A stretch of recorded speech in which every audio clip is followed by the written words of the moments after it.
Conte d'amour. Alexandre Weil. Le prince juste. La prestation de serment.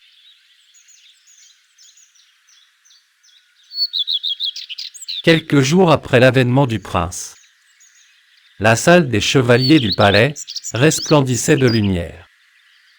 Là, s'étaient réunis la noblesse, les représentants des États, les hauts fonctionnaires, les délégués de tous les corps de métier, pour prêter à leur prince bien-aimé le serment de foi et hommage.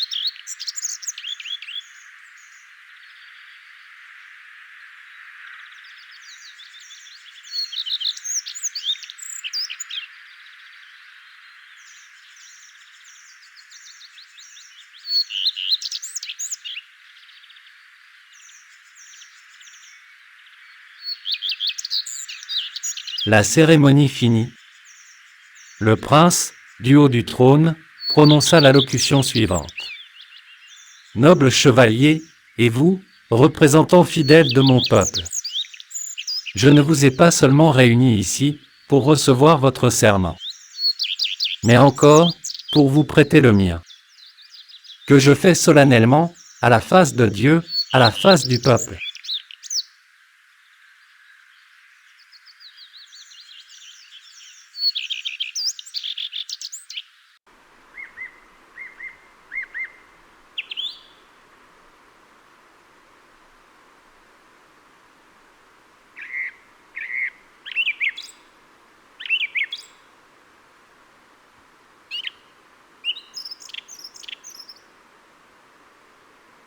Moi, le roi, je ne suis que le représentant, en chair et en os, de la loi suprême, de la justice divine. Je jure que, tant que je régnerai, je n'aurai d'autre mesure, d'autre poids, que cette justice souveraine. Qu'aucune considération humaine ne m'empêchera de laisser libre cours à la loi qui protège le faible contre le fort, le pauvre contre le riche.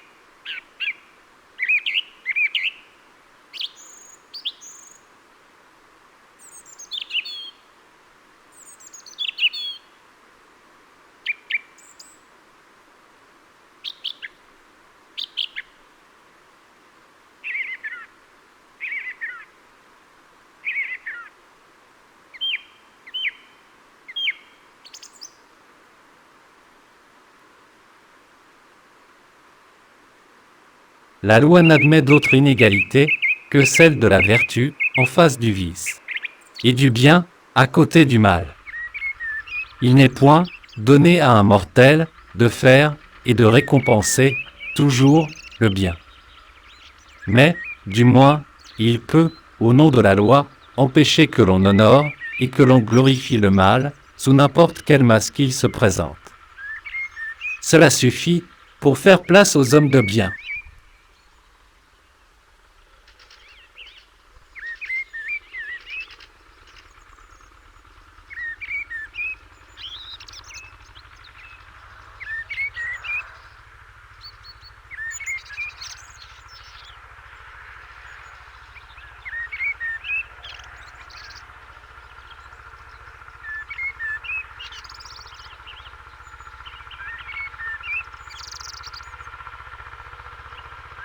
Chevaliers, bourgeois, artisans, paysans. Voilà bientôt 10 années que, grâce à l'amour de mon père, j'ai pu étudier les éléments de la société. J'ai vu, à mon grand regret, combien il était difficile, aux représentants de la loi, de faire toujours le bien positif.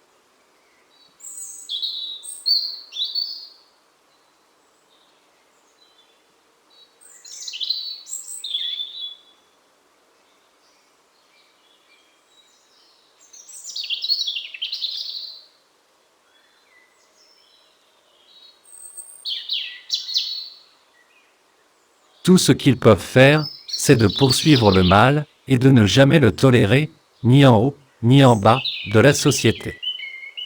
Car la vertu ne fleurit que là où le vice, grâce à la justice, est continuellement sarclé et arraché du sol. Dieu seul, dans sa toute-puissance, à la fois frappe sur le mal et fait faire le bien. lui seul aussi, est toujours miséricordieux.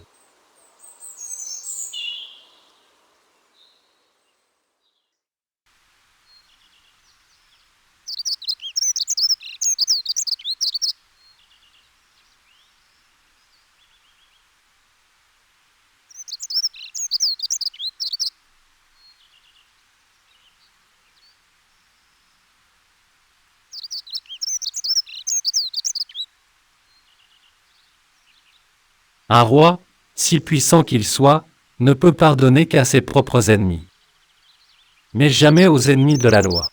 Fussent-ils ses amis, ses frères, ses fils.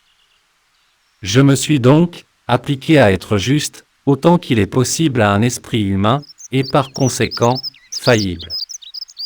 Et je m'engage formellement à ne régner que par et pour la justice.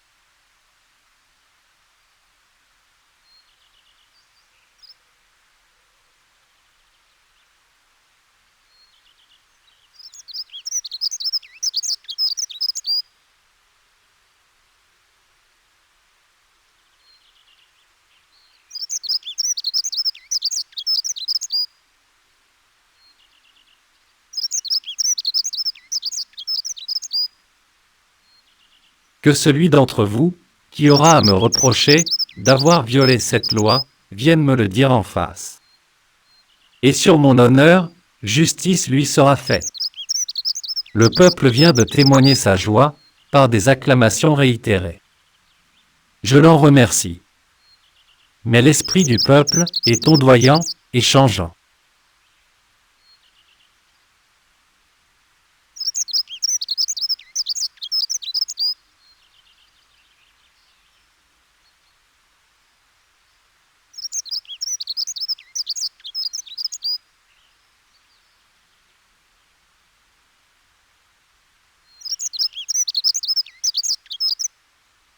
Souvent, il déclame, le lendemain, contre ce que la veille il a acclamé.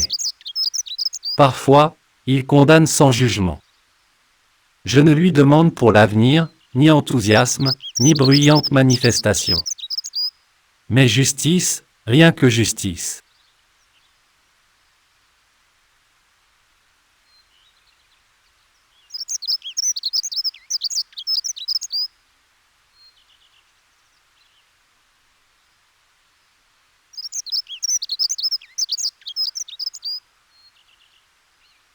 Qu'il ne me demande ni son bonheur, ni sa liberté. On est toujours l'artisan de son propre bonheur, qui est en dedans et non en dehors de l'homme. Et l'on n'est jamais libre quand on est l'esclave de ses passions.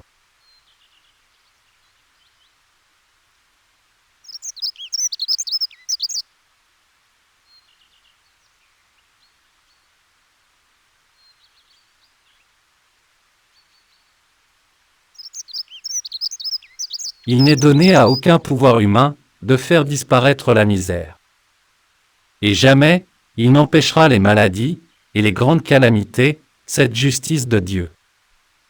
Mais, que celui qui n'aura point la liberté de faire le bien, à sa manière, vienne se plaindre auprès de moi.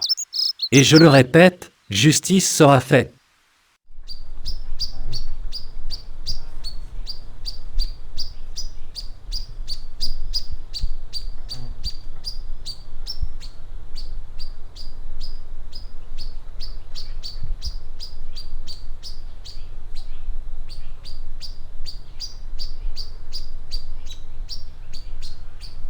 Un dernier mot, mes amis.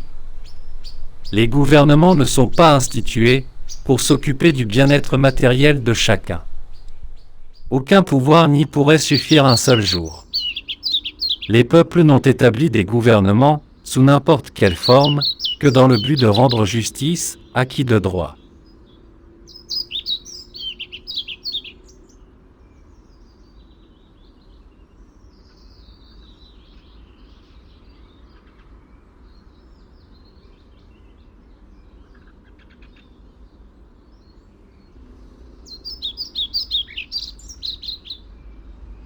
Aussi, rappelez-vous tous que, pendant le temps que Dieu me fera la grâce de régner, tout fonctionnaire public, qui se croira autre chose qu'un représentant de la loi sera mon mortel ennemi. C'est à ce titre seul, de représentant de la justice, que je reçois son serment de fidélité et d'hommage. Allez, et répétez ces paroles à mon peuple.